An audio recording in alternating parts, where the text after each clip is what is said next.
सुनो, उठाओ जरा 10वां पारा। या अय्युहल्लज़ीना आमनू इन्नमल मुशरिकूना नजसुन फला यक़रबुल मस्जिदल हराम बाद आमिहिम हादा व इन खिफ्तुम आइलतन फसौफ युग़नीकुमुल्लाहु मिन फदलिही इन शाअ इन्नल्लाहा अलीमुल हकीम। बेशक बेशक सुभान अल्लाह। आपको पता है खाने काबा में मुशरिक जाते थे, बुत परस्त जाते थे जी, जाते थे ना पहले, नहीं पता है तो आज समझ लो, जाते थे।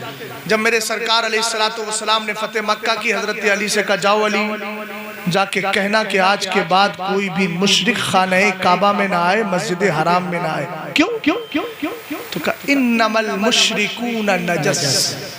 कुरान ने कहा मुशरिकीन गंदगी है, नापाक है। नापाक ऊंचा बोलो जल्दी यार। नापाक नापाक चाहे ऊंचा बोलो नापाक।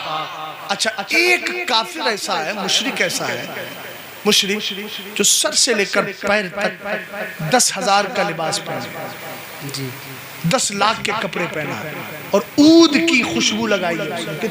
ऊद पाक है? नहीं। जिस्म पे कहीं नापाकी तो है नहीं, आप कैसे करें नापाक? बोलो ना यार, बोलो बोलो।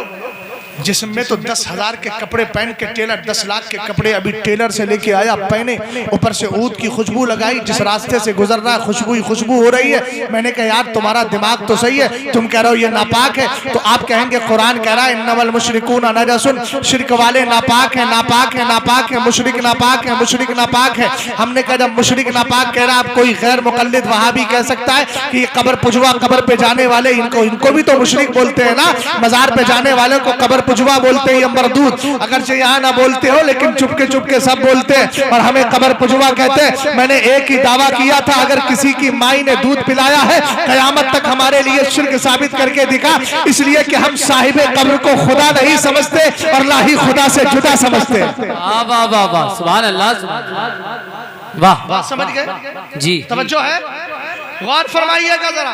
हाँ, मेरी तरफ मुकम्मल तवज्जो रहे। हमने कहा यार इतना अच्छा लिबास पहन के खुशबू लगा के जा रहा है, तुम उसको नापाक कह रहे हो, तो क्यों कहोगे नापाक?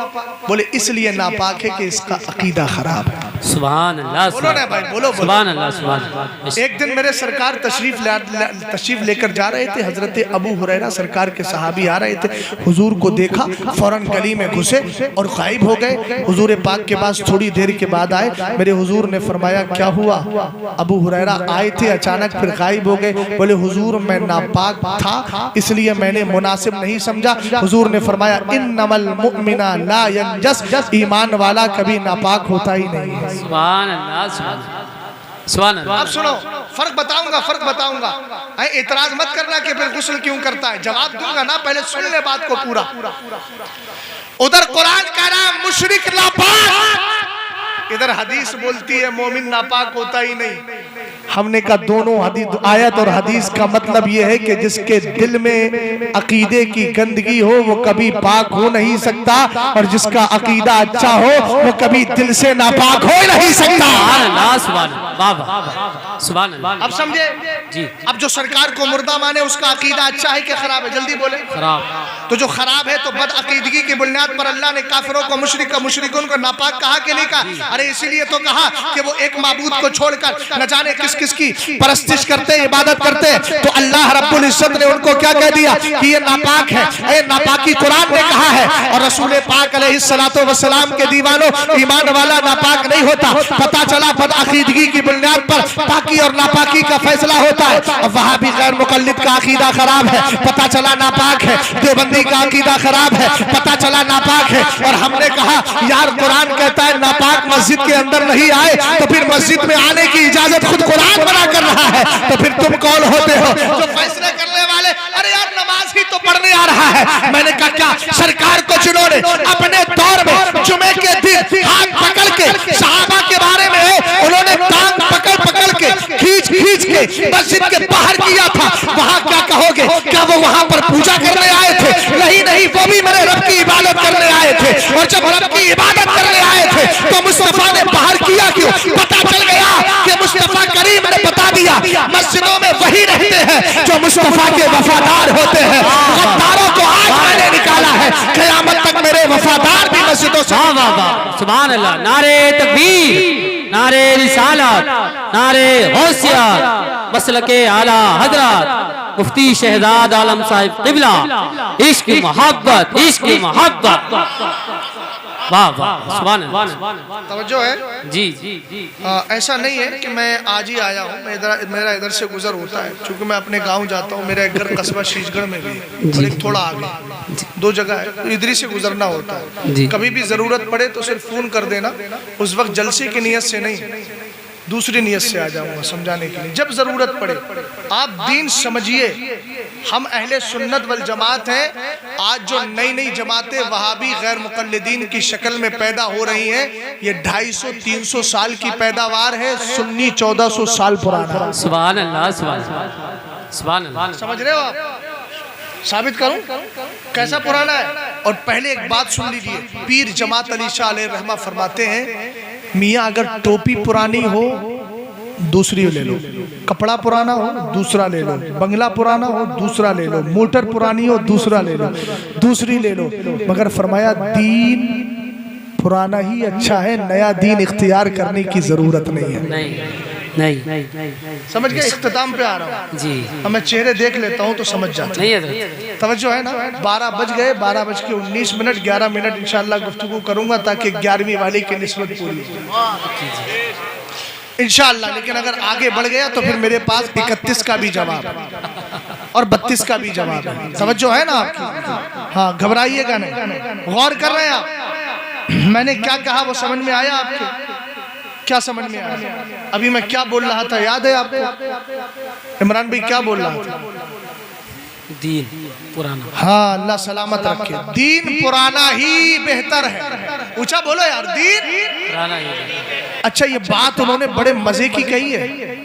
सरकार अलैहिस्सलाम फरमाते हैं, अलैकुम बिदीनिल अजाइज, बुढ़ियों का दीन इख्तियार कर। सुभान अल्लाह, सुभान अल्लाह। ऊंचा बोलो, किसका? बुढ़ियों। हमने शहरों में देखा, एक बेटा गैर मुक़ल्लिद हो गया, एक बेटा देवबंदी हो गया, एक बेटा रावजी हो गया। अम्मा के पास गए तो बोली, मैं तो हजरत इमाम हुसैन का खिचड़ा बनाती रहूंगी। सरकार ने फरमाया, अलैकुम बिदीनिल अजाइज, बुढ़ियों का दीन इख्तियार करो, बुढ़ियों का। पता चला आज भी हिंदुस्तान खंगाल लीजिए, पुरानी बूढ़ियां अहले सुन्नत वल जमात ही है। इससे समझ में आ गया कि सरकार का दिया हुआ दीन वहाबी का दीन नहीं है, सुन्नियों वाला ही दीन है। वाह वाह, सुभान अल्लाह, सुभान अल्लाह, सुभान अल्लाह, सुभान अल्लाह। समझ गया जी। हाँ, इसलिए हम नए नए आ रहे हैं तो भैया बरसाती मेढक है, और बरसाती मेढक चंद दिन होते हैं। और इतना याद रखना, वला तावनु अलल इस्मी वल उद्वान, बुराई का साथ मत दो। सूरह माइदा 6 पारा उसकी दूसरी आयत का एक टुकड़ा मैंने आपको सुनाया, वला तावनु अलल इस्मी वल उद्वान। कुरान कहता है गुनाह और दुश्मनी पर एक दूसरे की मदद मत करो, और करना किस पर है? वतावनु अलल बिर्रि वत तक़वा, भलाई और परहेजगारी पर एक दूसरे की मदद करना है। अगर कोई आलिमे दीन, जरा मेरी तरफ तवज्जो करे, अगर कोई आलिमे दीन की बात आपको सिखा रहा है, अगर कोई आलिमे दीन किसी बदअकीदा के रद में कुछ बोल रहा है, तो याद रखना वो सरकार की हदीस पे अमल कर रहा है। क्या जरूरत है शहजाद को कि आपके सामने बदअकीदा वहाबी गैर मुक़ल्लिदीन के रद पे तकरीर करे? इसलिए कर रहा हूँ। सरकार ने फरमाया, इज़ा ज़हरतिल फितनु अबिल बिदअ वसुब्ब अस्हाबी फलयुसिरिल आलिम इल्मा फमन लम यफअल ज़ालिक फअलैहि लानतुल्लाहि वल मलाइकति वन नासी अजमईन वला यक़बलुल्लाहु मिनहु सर्फन वला अदला। मेरे सरकार फरमाते हैं, अगर फितने पैदा हो, बिदअतें जन्म ले, नए नए फिरके पैदा हो, नई नई बातें पैदा हो, नई नई जमातें निकल के आए, आलिम पर फर्ज है ज़बान बंद ना करे, अपने इल्म का इजहार करता हुआ नजर। वाह वाह, हक बात है। हुजूर, अगर कोई आलिम नहीं करता, कोई मस्जिद का इमाम नहीं करता, कोई बंदा नहीं करता, तो मेरे सरकार ने फरमाया, अगर आलिम अपने इल्म का इजहार नहीं करता, गूंगा शैतान बना रहता है, तो उस पर अल्लाह की लानत, फरिश्तों की लानत, सारे लोगों की लानत, और अल्लाह न उसकी फर्ज नमाज कबूल करेगा न नफिल नमाज कबूल। ये है वहाबी के साथ दोस्ती करने का नतीजा। पढ़ते रहो, पढ़ो खूब, साथ दो जितना देना है। मैं हुक्म नहीं दे रहा हूँ। कुरान कहता है फमन शाह फलियोमिन वमन शाह फलियकफुर, जो चाहे ईमान लाए, जो चाहे कुफ्र करे। कुरान कहता है हमने तो रास्ता बता दिया है, अब जिसको ईमान लाना है ईमान लाए, जिसको कुफ्र करना है कुफ्र करे। हिसाब तो हम कयामत के दिन लेंगे। वाह वाह, बात समझ गए? अभी गुजार लो जैसी गुजारना है, जितनी सियासतें करना है कर लो। ये तो कब्र में जाके पता चलेगा सियासत काम आएगी, मदीने वाले की मोहब्बत काम आएगी। क्या जवाब देंगे वो जो वहाबियों के साथ पूरी तरीके से रिश्ता रखते हैं? जब मदीने वाले के बारे में पूछा जाएगा, मा कुन्ता तक़ूलु फी हक़्क़ि हाज़ा रजुल। जी एक मिसाल दे रहा हूं मैं, एक मिसाल दे रहा हूं। इमरान भाई की यहाँ शादी है, अनकरीब हो जाएगी इंशाअल्लाह, ठीक है? अब शादी है और ये मौलाना साहब बैठे हुए हैं, इनसे मेरी सख्त दुश्मनी है। इन्होंने इनको भी दावत दी, मुझे भी दावत दी, हम दोनों चले आए। नजरें मिलेंगी आपकी शादी में मेरी इनसे? बोलो मिलेंगी? नहीं मिलेंगी। क्यों? इसलिए नहीं मिलेंगी कि इनके साथ मेरी अदावत है। और जाहिर सी बात है, अगर मेरी इनके साथ दुश्मनी और अदावत थी तो फिर आपकी भी नजरें जल्दी हम दोनों के सामने नहीं मिल पाएंगी। यार मुझे मुफ्ती साहब से मोहब्बत थी तो मुफ्ती साहब के मैंने दुश्मन को क्यों बुला लिया? ये सारी चीजें आती है, जहन में आती है कि नहीं आती है? और अगर ये जहन में नहीं आती तो सुनिए, हजरत अली से पूछते, अली आप बताओ दुश्मन की कितनी किस्में हैं? हजरत अली ने कहा अल अदाउ सलासा, अदुव्वुन अदुव्वुका व सदीक़ु अदुव्विका व अदुव्वु सदीक़िका। हजरत अली मौलाए कायनात, शेरे खुदा मौलाए कायनात, अली अली अली अली शेरे खुदा मौलाए कायनात, हसनैन के बाबा, खातून जन्नत के शहर, मुस्तफा के दामाद, चौथे खलीफा, दामादे पैगंबर। फरमाते हैं दुश्मन की 3 किस्में होती हैं। एक तेरा दुश्मन जी, और एक तेरे दुश्मन का दोस्त, एक तेरे दोस्त का दुश्मन। वाह वाह, सुभान अल्लाह। तेरे दुश्मन जी, तेरा दोस्त उसका दुश्मन, तो तेरा दोस्त का दुश्मन और तेरे दुश्मन का दोस्त, तेरे दोस्त का दुश्मन। अली ने फरमाया बताओ सरकार तुम्हारे महबूब हैं कि नहीं? अरे जल्दी बोलिए, है ना? तो जो सरकार का दुश्मन होगा, हजरत अली का मतलब तेरे महबूब का दुश्मन। तो तेरे महबूब का दुश्मन कौन? गैर मुकल्लिद जी। और हजरत अली ने उसको दुश्मन में शुमार किया और फरमाया अदुव्वु सदीक़िका, सदीक़ु अदुव्विका। और एक वो है जो तेरे दुश्मन का दोस्त है। तेरा दुश्मन तेरे बाप का दुश्मन नहीं, जो रसूल पाक का दुश्मन है वो तेरा मेरा सबसे सख्त दुश्मन है। और जो उससे दोस्ती करता है उसी को मेरी और शरीयत की जबान में सुले कुल्ली कहा जाता है। वाह वाह वाह, क्या बात। और ताजुश शरिया ने फरमाया वहाबियों से ज्यादा डेंजर सुले कुल्ली है जी, इसलिए कि ये आस्तीन का सांप है, यहाँ बैठा है। 11वीं होगी तो खाने भी चला जाएगा जी, वहाबी में मर गया तो वहां पर देखने भी चला जाएगा जी, जनाजे भी हो जाएंगे उधर भी चला जाएगा जी, उसके साथ पूरा तालमेल भी करेगा। ये है सुले कुल्ली।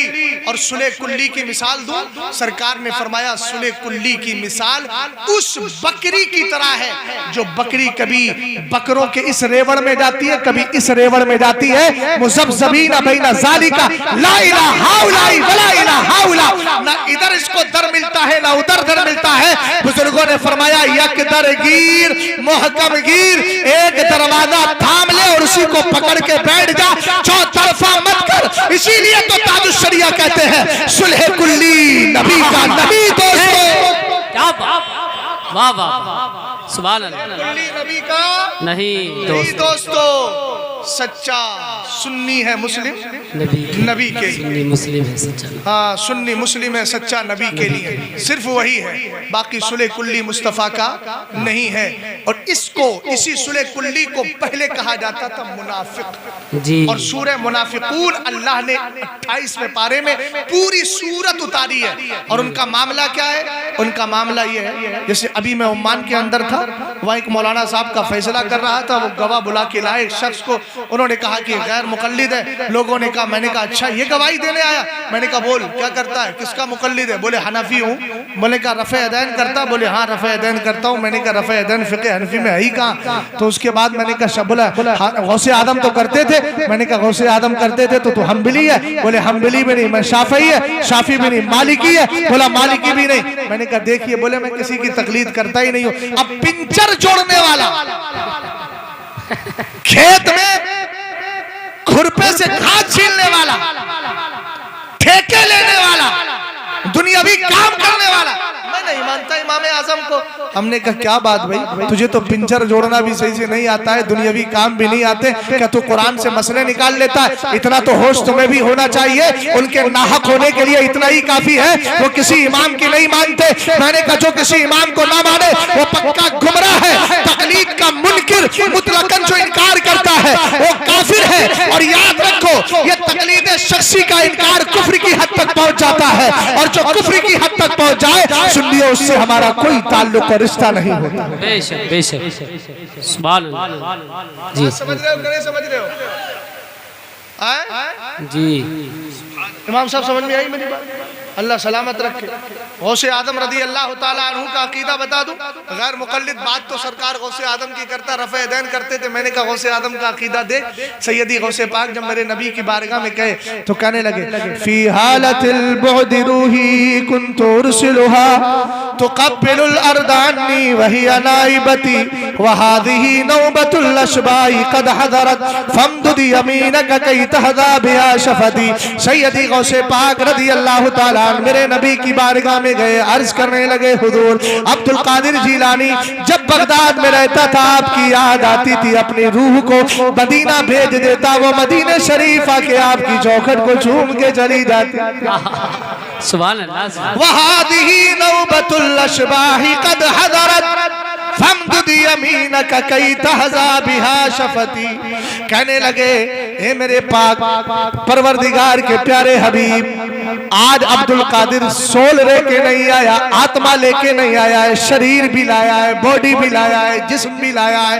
क्या चाहते हो? कहने लगे फमदुद यमीनक, हुजूर कब्र से अपना हाथ निकाले। अब्दुल कादिर हाथ को चूमना चाहता है। फज़हरत यदुहु सल्लल्लाहु तआला अलैहि वसल्लम फक़ब्बलहा व वज़अहा अला रासी। रिवायत के अंदर मौजूद है मेरे नबी का हाथ निकला भी, गौस ने चूमा भी, सर पे रख भी लिया। मैंने कहा अगर रफ़ा यदैन याद है तो मुस्तफा जिंदा है, अब्दुल कादिर का यह अकीदा तुझे याद क्यों नहीं? सुभान अल्लाह। आला हज़रत कहने लगे तू जिंदा है वल्लाह, तू जिंदा है वल्लाह, मेरे चश्मे आलम से छिप जा। समझ में आई बात आपके? जी जी। किसी को कोई सवाल, कोई बात पूछना है? नहीं पूछना है तो जो मैंने कहा है इंशाअल्लाह अमल करोगे इस पर? इंशाअल्लाह। बदअकीदा से कोई रिश्ता रहेगा नहीं। अमानत ईमानी को सामने रखोगे, सुन्नी उलमा का साथ दोगे। कोई अगर बात आपको समझ में नहीं आती है तो अहले इल्म से पूछो। फसलु अला ज़िक्र इन कुंतुम ला तालमून 70वें पारी की आयत करीमा जिससे मैंने हिफ्ज किया है, जिसको हम कहते हैं निज़ामी कुरान कहते हैं, उसकी सबसे आखिरी आयत है। कुरान कहता है अगर तुम्हें मालूम नहीं, सफ़े की आखिरी आयत, तुम्हें अगर मालूम नहीं तो इल्म वालों से मालूम क्यों नहीं कर लेते? अपने एतबार से मत चलाइए, दीन को दीन के एतबार से चलाइए ना। दीन कौन सिखाएगा? उलमा सिखाएंगे ना। तो जो हम लोग कहते हैं आप तिजारत करो, आपको ठेका लेना 10,000 के बजाय 20,000 में ले लो, हम कभी नहीं कहेंगे। आपको जमीन खरीदना खरीद लो, नहीं कहेंगे। लेकिन जब बदअकीदा के साथ ताल्लुक रखोगे तब तो कहेंगे ना। इसलिए कि अब ये ताल्लुक रखना जमीन की खरीदारी नहीं है, बल्कि ये शरीयत का मामला है, और शरीयत का मामला शरीयत वाले सिखाते हैं, ठेकेदार नहीं सिखाते। जी जी। बात समझ गए आप? ये अकीदा लेकर जाइए, सैयदी गौसे पाक रदी अल्लाह ताला अन्हु से मोहब्बत कीजिए और अपने अकीदे को दुरुस्त कीजिए। 12:31 हो चुके हैं। मेरे बाद अभी जनाबे मुर्तज़ा अज़हरी साहब को भी पढ़ना है। अल्लाह ताला सलामत रखे, इनको भी रखे और मुझे भी सलामत रखे। अल्लाह आपको भी सलामत रखे। तवज्जो है? हाँ, बस यही अपनी गुफ्तगू का इख्तिताम करता हूँ और आखिरी शेर पढ़ देता हूँ ताकि बात वहीं क्लियर हो जाए। है ये ईमान के आए गिलहद में आका, क्यों अपने मंगतों को वो तन्हा नहीं होने देते, उनका मंगता हूँ जो मंगता नहीं होने देते। ये हवाले हमें रुसवा नहीं होने देते, ये हवा अस्तगफिरुल्लाह रब्बी मिन कुल्लि ज़म्बिन व अतूबु इलैह। कलमा शरीफ पढ़िए, ला इलाहा इल्लल्लाह मुहम्मदुर रसूलुल्लाह सल्लल्लाहु तआला अलैहि वसल्लम। अल्लाह ताला हम सब के ईमान अकीदे की हिफाजत फरमाए। बद अकीदा लोगों की सोहबत संगत, उनके साथ उठने बैठने खाने पीने मिलने जुलने से हम सबको महफूज व मामून फरमाए। मुस्तफ़ा का वफादार रखे और वफादारी के साथ ही अल्लाह हम सबको मौत नसीब फरमाए। अस्सलामु अलैकुम व रहमतुल्लाहि तआला व बरकातहू।